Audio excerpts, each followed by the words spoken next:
This is Louis Diaz with the KHTS newsroom, and I am sitting here live with Mike Garcia to discuss what he is working on for his constituents. How you doing, Mike? Hey, good, Louis. Thanks for having me again. Hope you're doing well. That's good to hear. Well, I'm glad you're here with us. And Mike, give us 1 second. There we go. I wasn't able to hear you there for a second. Um, so lately, there's been a lot of talk about the ports in LA being backed up and there being a shortage of stuff on the shelves. Do you have any updates for us on what's being done at the ports and how those problems are being solved? Yeah, it's kind of the limiting factor for these things is changing from one week to the next. If you recall, this thing started off with just a bunch of ships being anchored off the coast of Long Beach and Los Angeles and the harbors there, and then it rippled into the ports where the containers were piling up, and then it rippled into the trucking industry where we don't have enough trucks to move the containers. And so things are starting to break loose, but not much. The local ports have delayed the fines. They had been told by the president to start imposing fines of $100 a day per container that's left there for longer than, something like 72, 96 hours. They've delayed those fines to help, as things are starting to free up a little bit, and they're trying to actually come up with meaningful solutions. And really, this is a byproduct of a lot of things coming together and in a perfect storm, but it's definitely a man-made problem. This is something that's a direct result of this administration's policies, and frankly, an over-reliance of materials coming from China. We are way too dependent on imported goods coming through our ports right now, and this is coming to a head, obviously, on the heels of COVID, but also with a lack of workers, a shortage of folks working in the ports, but also a shortage of truckers. And the truckers, frankly, are leaving California because of our policies. There's a policy called AB5 that effectively prevents the truckers from operating as independent contractors. And if you're not allowed to work as an independent contractor and you want to, that's a big deal. You end up paying a lot more for your tax, not only your taxes, but also the red tape and regulation that you've got to endure. And so a lot of our truckers over the course of the last couple of years, because of AB5, have actually left the state. And so now the state and the federal government are trying to figure out how to incentivize these truckers to come back. And unfortunately, they're slow doing that. And we're continuing to see the constipation in our ports. And obviously this is going to impact the holiday season with people ordering more and more goods. And again, this is being aggravated by the fact that as Americans are on lockdown over the last year and a half, they have learned to order goods online and have them shipped to their home rather than go to the store. So there's some natural behavioral pattern changes happening, but being aggravated by some terrible policies in California in this case, and it's hurting the entire country now.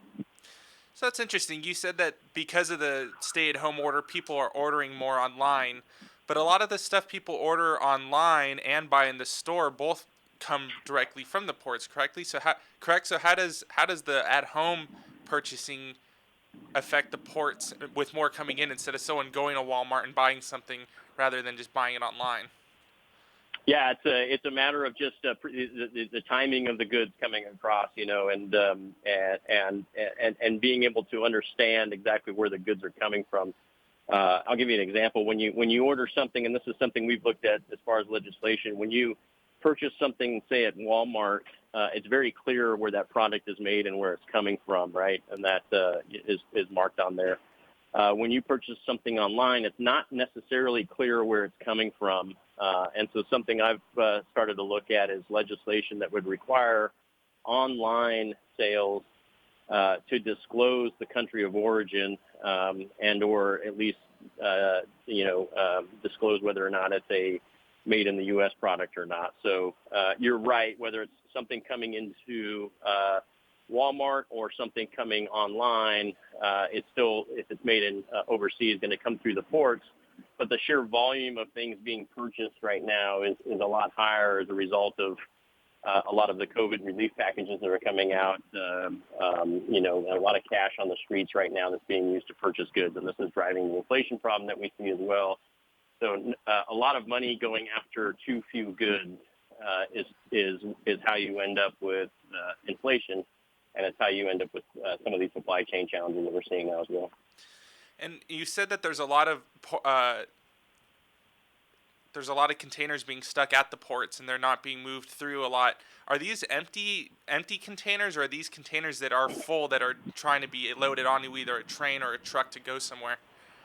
It's both is the short answer, but there is an inordinate amount of empty containers. And another dynamic that we're seeing is because China is effectively the importer in this case, bringing the goods to the United States, they're actually hitting a point where they're not able to ship to the United States because their empty containers are not going back to China, right? So right now what we're seeing is China is actually paying extra money, paying a premium to have empty containers put on shipping vessels to go back to China so that China can reload the cargo ships and export to the United States.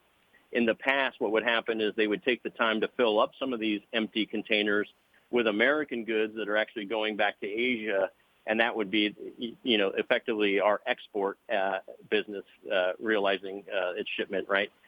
And what's happening now is because China's getting so desperate to continue their imports to the United States, they're actually paying a premium to just get those empty containers sent back to China empty, which is, again, a double-edged sword against the United States because it's preventing our exports from actually going back to Asia. So a lot of dynamics in this, and the bottom line is China, frankly, is doing a better job of taking care of its interests and making sure that its exports to the United States are protected versus our government right now that is actually killing our export business and crippling our supply chain with these issues in our ports. So prior to COVID, were we sending more to China, or were they? Why is this all of a sudden an issue of them not getting their empty containers back? Yeah, we've definitely been in the hole relative to China. We import more from China than we export to China. But remember, our exports are going more than just China. They're going to various countries throughout Asia, and anything that comes out of the West Coast is effectively going through the port of Los Angeles or Long Beach en route to Asia, Australia, and Indo-Pacific. So, it's not just a China problem for us on the export side. We export to all countries. But China is effectively aggravating the problem by making sure that they're taking care of their exports to the United States to the point where it's preventing us from getting the shipping containers and the vessels to serve our export purposes. So very complex and dynamic situation. The bottom line is we're losing this, and there were simple ways to had the government and frankly the far left administration decided to incentivize people to move these goods, incentivize truckers. Imagine a world where the truckers were actually paid more money to go get these shipments out of the ports. Imagine a world where instead of imposing fines for being late, they gave an additional $100 a day for every day they outperformed and got the shipments out of the ports. That's how you incentivize people to do the right thing and motivate them to clear the congestion out, not by penalizing them. When you penalize someone, they just carry that cost to the consumer, and that ends up costing us as consumers more money, and it doesn't really incentivize or hurt the companies that they're trying to motivate. Well, thank you. And if you're just joining us, this is Louis Diaz, a co-news director here at KHTS with Congressman Mike Garcia, who oversees California's 25th district, giving us an update on what he has been doing for our constituents. So, Mike, next week is a major holiday for Americans. It's Thanksgiving. A lot of people look forward to this day to eat and hang out with family and just be grateful for everything that they have. Unfortunately, though, there are people in our country who are struggling to afford putting food on their table, including our military. And I know you're working to help get the military, active duty soldiers and their families raised to prevent this from happening. So what can you tell us about what you're doing there? Yeah, absolutely. And you know what? Let me start with, I'm very proud of my volunteers on our campaign. This past weekend, we donated close to 2,000 pounds of food to local food pantries throughout the district, Simi Valley, Antelope Valley, as well as Santa Clarita Valley. This will help, hopefully mitigate some of the challenges that families who are struggling right now have with getting groceries for Thanksgiving. So hopefully that makes a difference for local families. Just super proud of my volunteers who have taken that on. As far as our military, it's kind of wild, but when you think about it and you look into it, the base pay of our military enlisted folks, the junior enlisted folks, when they first join the military, they're making anywhere. I think it's about $20,000 to $22,000 a year. That's wild when you think about it. These are people who are working more than 40 hours a week, typically working 60 to 70 hours a week, and their base pay is the equivalent of like $10 an hour. So I have proposed an amendment to our appropriations bills that will effectively take enlisted base pay to the equivalent of $15 an hour and get them to an annual salary of $32,000, which is still ridiculously low, and they deserve so much more. But this is a good start because, about a third of our military personnel actually qualify for food stamps, which is amazing to hear that statistic. And when I was an officer in the Navy, I had about 40 enlisted folks working for me, and I saw it firsthand. No kidding, about a third of my troops qualified for food stamps, and most of them were too proud to do it because they didn't want to live off the government entitlement programs. But these are a sign of the times for our military. When you combine that with massive cost of living challenges that they have in states like California, where a lot of these folks are based, it's a really hard problem. So fighting to increase their base pay, increase their housing allowances, and we talk about the draft, and no one likes the draft. But the problem is if you can't get to an all-volunteer force and attract the talent you need to fight a modern battle with cyberspace, hypersonic weapons, drones, if you can't attract the talent to sufficiently fight that fight, the reality is that leads to a scenario where unfortunately the draft is still required. So if we figure out how to incentivize an all-volunteer force with the right pay, the right benefits, where we take care of their families and make sure that the quality of life is survivable, we may actually be able to constitute a military that's capable of going against Russia and China without having to ask people to involuntarily serve in a war in the form of a draft. So these are the types of things that I'm fighting for. We're working on it real time right now. Hopefully in this National Defense Authorization Act, we see something more meaningful for pay raises besides the 3 or 4% we typically see. So you said a typical 3 to 4% raise. How often is that raise implemented? Because it seems like in LA County, every year there's a raise going up for minimum wage and stuff like that. Is it? How often does the military get these? It's usually every year. It's typically somewhere between 1% and 3%. The problem is, first of all, that's not nearly keeping pace with their civilian counterparts. In the civilian commercial world, pay has been going up on average between 4% and 6%.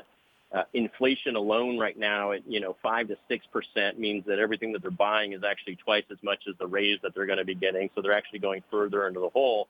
And when you're making, say, call it $25,000 a year, right? 3% is only $750 a year, right? So over the course of a year, that's really not that much. It's something like $30 or $60 a month.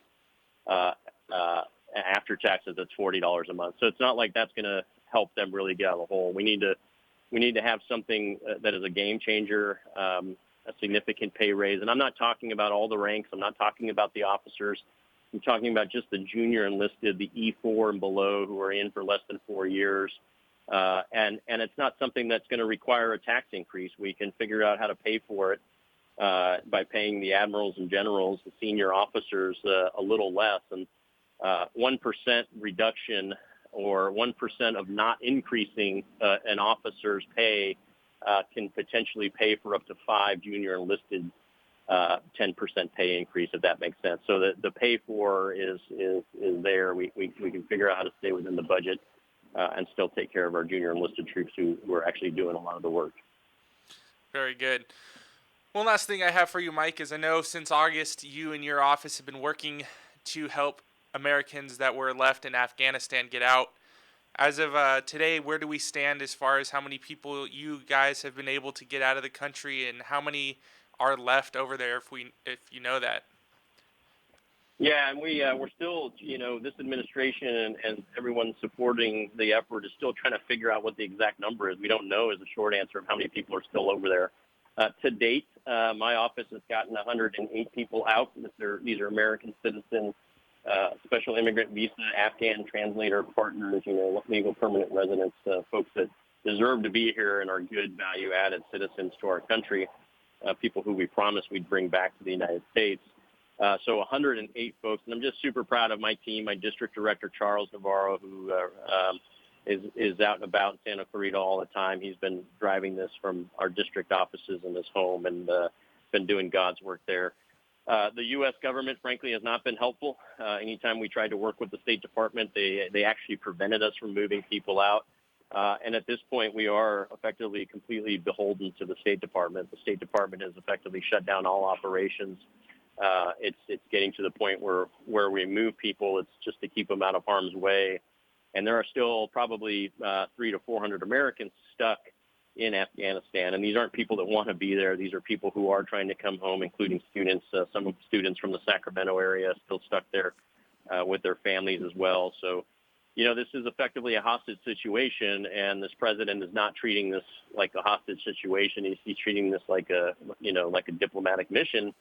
And it's just it's heartbreaking to watch. Imagine if that was one of your kids or nephews or nieces over there, and you saw the government really kind of turn its back on these folks. And I wish we can do more at this point, but our government is really preventing things from happening in a meaningful way. And this needs to be transitioned to the Department of Defense. We need to go in there and get those Americans out while they're still alive, and make sure that we're doing whatever means necessary to protect American lives. And I remember once the country pulled out of Afghanistan, once all the troops were pulled, there was a lot of concern about the Afghanis having access to military equipment that was left over there, whether it be tanks or helicopters. Are we ever going to get that stuff back? And is there anything happening over there that's still a concern? Are they still utilizing that equipment or trying to gain access to any of our intelligence? Is that winding down, or is that still as big of a concern now as it was back then? It's still very much a problem. The reality is there was some bad information out there. A lot of equipment was left behind, but it wasn't I think there were numbers like $8 billion worth of equipment. Lots of helicopters, lots of, trucks, armored personnel carriers. Some of that was demilled, meaning they took the military capability out of the system so that they can't be used at full capacity. The problem is a lot of that stuff really was left behind, and a couple $100 million worth of equipment that could be used against us. So no, that will never be recovered. That will remain in Afghanistan and can be used against us. And we are already seeing Al-Qaeda in Afghanistan and ISIS-K starting to make plans, starting to commit executions on their own people. And so our Americans there are very much in harm's way. And, just a few weeks ago, they had a very credible ISIS threat in the nation's capital and in Virginia. This threat is not going away, and they're going to be stronger than ever. And this is why I do believe, because of what's happened in Afghanistan, we are actually in a more vulnerable position today than we were before 9/11 of 2001. So this is a real threat. We need to take it seriously. We need to get our Americans out.